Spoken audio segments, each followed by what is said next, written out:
नमस्कार। चलिए आज एक बहुत ही दिलचस्प और ज़रूरी सवाल को समझते हैं। हम अपने खाने के संसाधनों को मतलब फूड रिसोर्सेज को और बेहतर कैसे बना सकते हैं। आखिर हम सब खाना खाते हैं, पर क्या हम कभी ये सोचते हैं कि ये आता कहाँ से है और हमारी बढ़ती हुई आबादी का पेट भरने के लिए क्या ये काफ़ी है। चलिए आज इसी की तह तक चलते हैं। तो सबसे पहला और सबसे सीधा सवाल, हमें फूड प्रोडक्शन में सुधार करने की जरूरत ही क्यों है? भाई जो चल रहा है क्या वो काफी नहीं है? ये एक ऐसा सवाल है जो हमारी आज की पूरी बातचीत की नींव है। और इस सवाल का जवाब है ये नंबर। भारत की आबादी 1 अरब से कहीं ज्यादा है और ये लगातार बढ़ रही है। सोचकर देखिए, इतनी बड़ी आबादी का पेट भरने के लिए हमें हर साल अरबों टन अनाज चाहिए। ये कोई छोटी-मोटी चुनौती नहीं है, ये वाकई में एक बहुत बड़ा चैलेंज है। तो इस पूरी चुनौती को समझने के लिए चलिए एक तरह का माइंड मैप बनाते हैं। इसकी 4 मेन ब्रांचेस होंगी। पहले हम भोजन के इस बड़े सवाल को समझेंगे, फिर फसलों को बेहतर बनाने के स्मार्ट तरीकों पर गौर करेंगे, उसके बाद पशुपालन यानी एनिमल हस्बेंड्री की बात करेंगे और आखिर में एक टिकाऊ भविष्य की तरफ देखेंगे। तो ये रहा हमारा आज का पूरा रोड मैप। तो चलिए पहली ब्रांच से शुरू करते हैं। देखिए, भारत में खेती के लिए जमीन तो लिमिटेड है। हम और ज्यादा जंगल काटकर खेत तो बना नहीं सकते, क्योंकि उससे हमारे एनवायरनमेंट को बहुत नुकसान होगा। तो फिर रास्ता क्या है? एकमात्र रास्ता यह है कि हम अपनी उसी जमीन पर फसलों और पशुओं दोनों से ज्यादा प्रोडक्शन लेना सीखें। यहाँ एक और बहुत जरूरी बात है। फूड सिक्योरिटी यानी खाद्य सुरक्षा का मतलब सिर्फ ये नहीं है कि देश में खाना उपलब्ध हो, उसकी अवेलेबिलिटी हो। इसका मतलब ये भी है कि लोगों के पास उस तक पहुंचने का एक्सेस हो, मतलब उसे खरीदने के पैसे हों।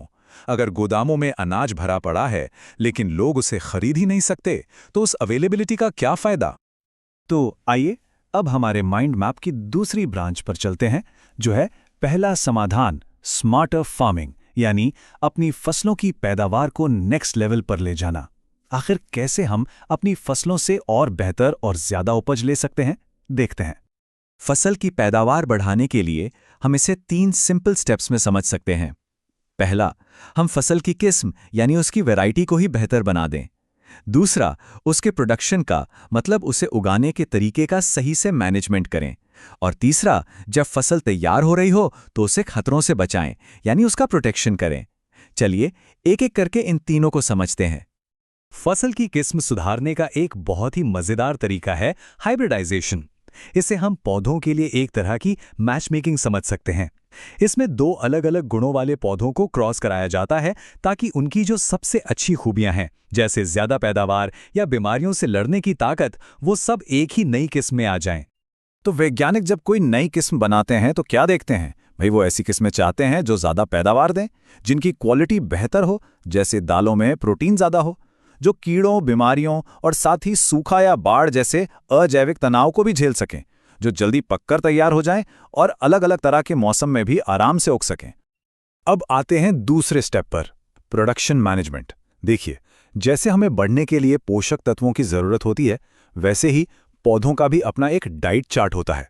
कुछ न्यूट्रिएंट्स जिन्हें मैक्रोन्यूट्रिएंट्स कहते हैं, उन्हें ज्यादा मात्रा में चाहिए होते हैं, और कुछ जिन्हें माइक्रोन्यूट्रिएंट्स कहते हैं, वो कम मात्रा में चाहिए होते हैं। पौधों को ये पोषक तत्व देने के 2 मेन तरीके हैं, खाद यानी मैन्यूर और उर्वरक यानी फर्टिलाइजर्स। खाद पूरी तरह ऑर्गेनिक होती है और मिट्टी को लंबे समय के लिए हेल्दी बनाती है। वही फर्टिलाइजर जो हैं, वो फैक्ट्री में बने केमिकल्स हैं, जो असर तो तुरंत दिखाते हैं, लेकिन इनके ज़्यादा इस्तेमाल से लंबे समय में मिट्टी खराब हो सकती है और पानी में भी पॉल्यूशन हो सकता है।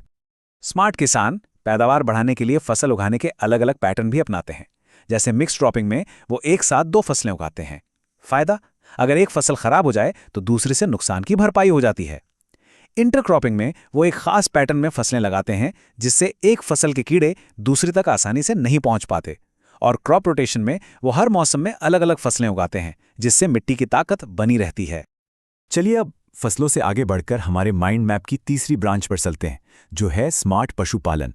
आखिर जानवर हमारे खाने के संसाधनों में कैसे कंट्रीब्यूट करते हैं और हम इस पूरी प्रक्रिया को और बेहतर कैसे बना सकते हैं। एनिमल हस्बेंड्री का मतलब सिर्फ जानवरों को पालना नहीं होता, ये एक पूरी साइंस है। जिसमें उनके खाने पीने का ध्यान, उनकी ब्रीडिंग और बीमारियों से उनका बचाव सब कुछ साइंटिफिक तरीके से मैनेज किया जाता है। मवेशी पालन में क्रॉस ब्रीडिंग एक कमाल की टेक्निक है। इसमें हम क्या करते हैं, हम अपनी देसी नस्ल जैसे साहीवाल जो बीमारियों से अच्छे से लड़ती है, उसको एक विदेशी नस्ल जैसे जर्सी जो लंबे समय तक दूध देती है के साथ क्रॉस ब्रीड कराते हैं। और नतीजा हमें एक ऐसा जानवर मिलता है जिसमें दोनों की बेस्ट क्वालिटीज होती हैं। मुर्गी पालन में भी दो मेन टीमें हैं। एक है लेयर्स, जिन्हें खास तौर पर अंडे देने के लिए पाला जाता है, और दूसरी टीम है ब्रॉयलर्स की, जिन्हें मांस के लिए तैयार किया जाता है।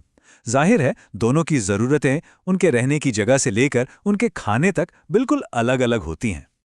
अब जरा मछली उत्पादन की बात करते हैं। एक तरीका है कैप्चर फिशिंग, मतलब समुद्र या नदियों से मछली पकड़ना। दूसरा है एक्वाकल्चर, जिसमें मछलियों को तालाबों में पाला जाता है। और इसी में एक बहुत ही स्मार्ट तरीका है कॉम्पोजिट फिश कल्चर। इसमें एक ही तालाब में 5-6 तरह की मछलियां पाली जाती हैं जो खाने के लिए एक दूसरे से कंपीट नहीं करती। ये बहुत ही एफिशिएंट तरीका है। और आखिर में मधुमक्खी पालन। इससे हमें शहद और मोम मिलता है। यहाँ एक मज़ेदार शब्द है पास्चुरेज। इसका मतलब है वो फूल जिनसे मधुमक्खियां रस इकट्ठा करती हैं। शहद का स्वाद और उसकी क्वालिटी कैसी होगी, ये इस बात पर डिपेंड करता है कि पास्चुरेज कैसा है। तो अब हम पहुंच गए हैं अपने माइंड मैप के आखिरी पड़ाव पर। यहां हम इन सभी तकनीकों को एक बड़े और बहुत जरूरी आइडिया के साथ जोड़ेंगे, और वो है सस्टेनेबिलिटी यानी स्थिरता। ये एक लाइन इस पूरी चर्चा का सार है। ये जरूरी है कि हम खाद्य उत्पादन तो बढ़ाएं, लेकिन अपने पर्यावरण को नुकसान पहुंचाए बिना और प्रकृति के संतुलन को बिगाड़े बिना। यही हमारा सबसे बड़ा लक्ष्य है और सबसे बड़ी चुनौती भी।